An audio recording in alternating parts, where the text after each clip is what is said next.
వాళ్ళందరికీ మనస్ఫూర్తిగా ధన్యవాదాలు. వాళ్ళకి నేను రుణపడి ఉంటాను.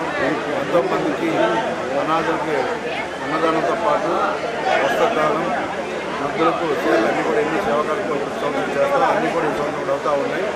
నన్ను అభిమానిస్తున్న విశాఖ ప్రజలందరికీ, ముఖ్యంగా ఈ కార్యక్రమం చేస్తున్న నా ఇదంతా అన్నదమ్ములందరికీ కూడా, వేరే మహిళలకు, జనసైనికులు అందరికీ కూడా మనస్ఫూర్తిగా ధన్యవాదాలు.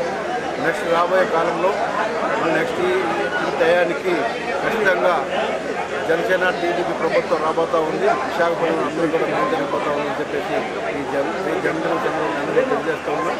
ఇక్కడికి వచ్చిన ప్రతి ఒక్కరికి కూడా నేను పేరు పేరున నన్ను అభిమానిస్తున్న ప్రతి ఒక్కరు పేరు పేరున మనస్ఫూర్తిగా ధన్యవాదాలు తెలియజేస్తాను.